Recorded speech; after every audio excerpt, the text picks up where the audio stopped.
Come on, everybody. You are on the channel for English for Biology majors, which is brought to you by Tzu Chi University's Susan Ye. We hope after you learn this class, you will think biology is fun and to read biology book is piece of cake. Let's go, yay! Hello everyone. Today we are going to learn more prefixes and suffixes. But first, we need to review what we learned last time. For the first part of lesson 25, we learned that when we want to describe things that are related to speed, we could use these two prefixes, dromo, D-R-O-M-O, or tacho, T-A-C-H-O. For things that are going slow, we could use this prefix, brady, B-R-A-D-Y. And on the opposite, if we want to describe things that are going rapid, we could use tachy, T-A-C-H-Y. And the same prefix can be used to describe things that are going even faster, swift. And to describe things that are related to motion or movement, we could use these 6 prefixes, C-I-N-E or K-I-N-E or kinesio, K-I-N-E-S-I-O, kineto, K-I-N-E-T-O, kino, K-I-N-O, or moto, M-O-T-O. Now let's proceed to the second part of lesson 25. When we want to describe things that are huge, larger than normal, we could use this prefix, giganto, G-I-G-A-N-T-O. Our example is gigantism. Gigantism is a term to describe abnormal overgrowth, excessive size and stature. The suffix ism, which we learned before, meaning condition. In this picture, we show this person, Robert Waddell. He was the tallest man known to have ever lived. He is 272 centimeters tall. And his father is also tall, but his father, comparing to him, his father looked like a dwarf, but his father is 182 centimeters tall, which is also taller than usual, but not as tall as him. When we want to describe things that are large, not like gigantism, not huge, only large, we could use one of these 3 prefixes, macro, M-A-C-R-O, or mega, M-E-G-A, or megalo, M-E-G-A-L-O. Let's see our example. Our example for macro is macrocythemia. Macrocythemia is a condition in which the erythrocytes, red blood cells, are larger than normal. Usually, it can happen in macrocytic anemia and some type of liver disease. Macrocythemia is also called macrocytosis or megalocytosis. And our example for mega is megakaryocyte. These 2 cells are megakaryocytes. Megakaryocytes are a giant cell, 50 to 100 micrometers in diameter, with greatly lobulated nucleus. Found in the bone marrow. This is a biopsy of bone marrow. And mature blood platelets are released from its cytoplasm. Megakaryocyte, also called megalokaryocyte, or it can be spelled as megakaryocyte, the K being substituted by a C. Our example for megalo is megalocephalia, or it can be called megalocephaly, which means unusually large size of the head. Let's review what we just learned. For large, we could use one of these three prefixes: macro, M-A-C-R-O, mega, M-E-G-A, or megalo, M-E-G-A-L-O. For long, things that are long, we could use macro, M-A-C-R-O. And for enlarged, we could use mega or megalo. And for things that are small, we could use one of these two prefixes: micro, M-I-C-R-O, or nano, N-A-N-O. Remember we learned these two prefixes before? Micro and nano also has numeric meanings. Micro means 10 to the minus 6, and the nano means 10 to the minus 9. Let's see our example. For micro, our example is microaerobic. Microaerobic also can be written as microaerophilic. It means requiring oxygen for growth, but at a lower concentration than is present in the atmosphere, like bacteria or some other organism. In this PowerPoint, we show a Pelomyxa. It is a genus of giant flagella amoeboid protists, usually 500 to 800 micrometers, but occasionally they could grow as large as 5 millimeters in length. It is found in anaerobic or microaerobic bottom segment of stagnant freshwater pond or slow-moving streams.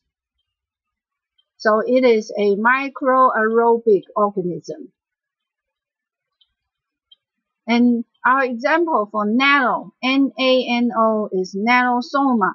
Nanosoma, which is commonly called dwarfism.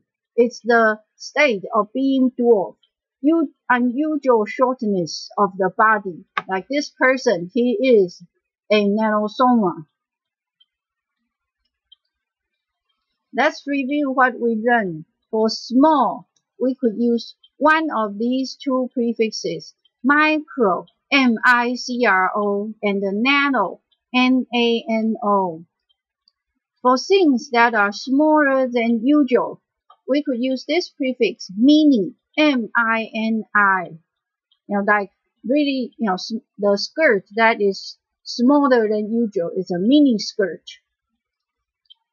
But now we are going to give you a professional jargon example, mini chromosome. Chromosome is the genome, we have 23 pairs of chromosomes, and bacteria has 1 chromosome. And mini chromosome is referring to a chromatin structure resembling a small chromosome formed by certain viruses when they infect eukaryotic cells and composed of viral DNA complex with host histones. Or in prokaryote, mini chromosome can be referred to a plasmid that contains a chromosomal origin of replication. Like a bacteria artificial chromosome, it is a mini chromosome. For things that are short, we could use one of these two prefixes: brachy, B-R-A-C-H-Y, or brevi, B-R-E-V-I. Let's see our example. For brachy, our example is brachybacia.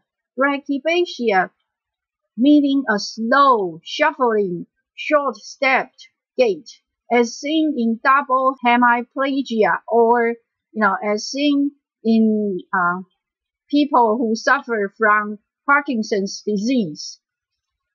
This motion picture is showing an elephant walking, but it doesn't have a brachyphagia.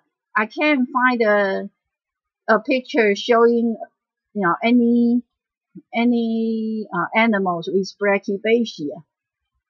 And the latter part of the word basia is originated from Greek basis, basis, meaning walking. And our example for brevi, brevi, is brevicollis. Brevicollis is the shortness of the neck. The latter part of the word, collis, is originated from Latin collum, meaning neck. Some of the dwarfism patients will also have brevicollis. In this picture, this is a portrait of Sebastian de Mora. It's a portrait drawn by Diego Velázquez. He is a court dwarf and a jester at the court of Philip IV of Spain. It is painted around 1645. Let's review what we just learned. When we want to describe things that are short, we could use one of these two prefixes, brachy, B-R-A-C-H-Y, and the brevi, B-R-E-V-I. When we want to describe things that are in depth, deep, we could use this prefix, bathy, P-A-T-H-Y. Like our example is Bathipina, means deep breathing.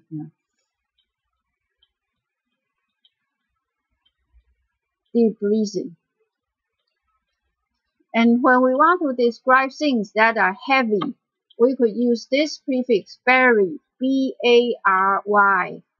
Our example is barilalia. Barilalia meaning thick, indistinct speech due to imperfect articulation. Like children, when they just start learning to talk, they usually will have the phenomenon of barilalia. And this word, we know the prefix bary means heavy, and the middle part, L-A-L, actually it is the prefix L-A-L-O, which is written as L-A-L-E-I-N in Greek, meaning to babble or to speak. And the suffix I-A is a word termination denoting a state or a condition. When we want to describe things that are related to weight, we could use this prefix, baro, B-A-R-O. Our example is baroreceptor. Baroreceptor is a type of interoceptor that is stimulated by changes in pressure, usually one located in the wall of blood vessel. And the ER of the root cap cells also have baroreceptors. When the position, in this picture, we show one of the root cap cells, and these brown things, labeled as number 7, is the statolith.